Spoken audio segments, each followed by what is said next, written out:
the year to the date, the Sault Ste. Marie Blue Devils defeated the Houghton Gremlins 4-1 in the Division III State Hockey Quarterfinals. Good evening, everyone. Let's flash forward a year later to tonight. Once again, it was the Blue Devils and the Gremlins, both in the quarterfinals, just 3 victories away from a Division III state championship. Let's go to Lakeview Arena in Marquette, where the Gremlins head coach Corey Markham's squad battled the Sioux. No score in the second. The Sioux on the power play, but here come the Gremlins. Ray Bryce gets behind the Blue Devils D. A shot on goal. Denied. Nick McKenzie makes the pad save. The Sioux still on the power play, now with the puck. Abby Rock tips the shot from the blue line past Marcus Gloss. That gave Sault Ste. Marie a 1-0 lead. That was the score after 2 periods of play. Let's head to the third. Houghton needed a goal to tie it. Ray Bryce gets open again, and this time, advantage, Mr. Bryce off the post and in, and we were tied at 1 with 6:30 to go. Time winding down in the third. It's looking like we were headed to overtime. Houghton just trying to clear the puck. The Blue Devils would get control of it. William Gauthier would slide it across to Blake Mastow, and he tips it home with 27 seconds remaining in the game. Sault Ste. Marie wins a thriller 2-1. Houghton finishes the season with a 24-4 record. What a game tonight at Lakeview. So the Sioux will play in the state semifinals. They get Monroe St. Mary Catholic in the semis on Friday at CompuWare Arena in Plymouth. Puck drop is set for bright and early at 11 a.m. Switching gears now to basketball. Boys District semifinal and final games were all over the UP tonight, starting in Class B. Brandon Robinette had 26 points as the Houghton, or I should say as Escanaba defeated rival Gladstone. Menominee edged Kingsford, so Escanaba and Menominee will play for a district title Friday at Menominee.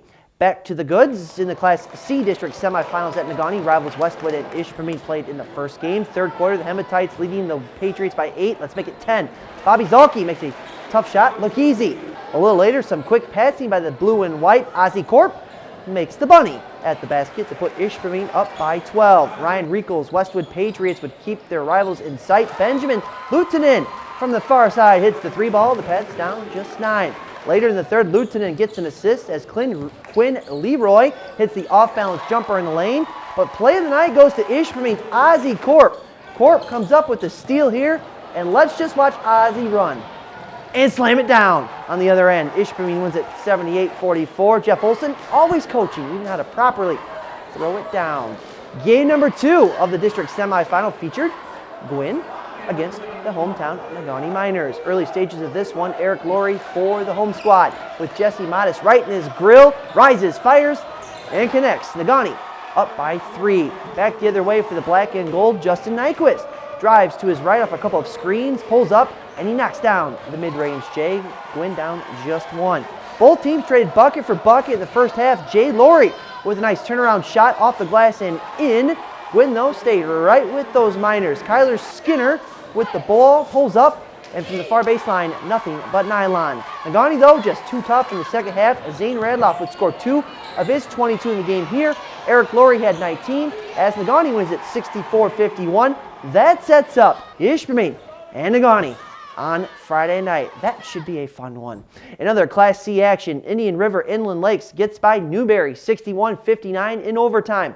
And St. Ignace edged Harbor Springs 59-56. The 2 winners play one another on Friday for a district title. A couple of other games were going on tonight were district finals. That's what I want to get out of my mouth there. Ironwood doubled up Calumet 52-26.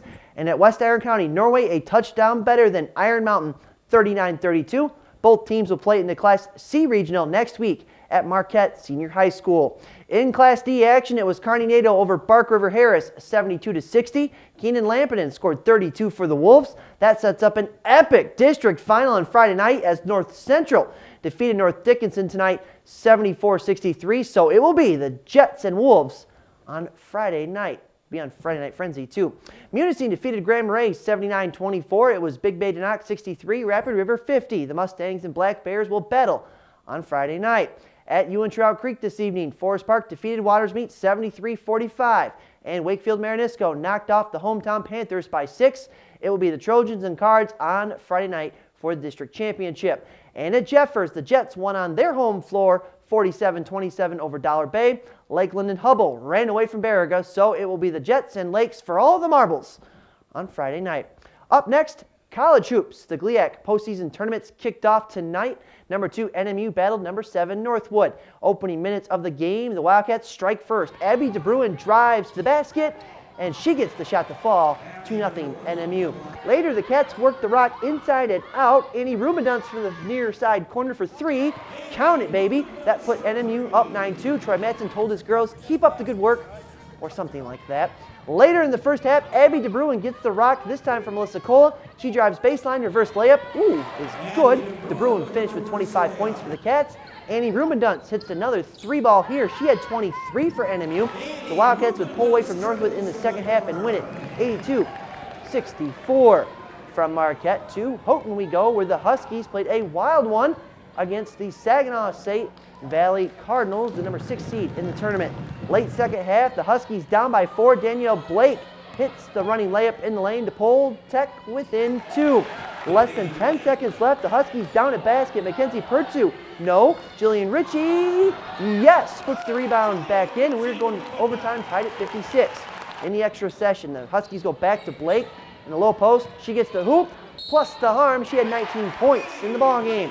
3 minutes left in OT. The shot clock would wind down to just about nothing. Mackenzie Pertu would have to throw it up, and wouldn't you know it, Pertu hits it. Michigan Tech wins it 69-63 over the Cardinals, so NMU and Tech will play in the GLIAC tournament semifinals on Saturday. The GLIAC women's tournament semis and finals will be at Wayne State as the Warriors won over Hillsdale.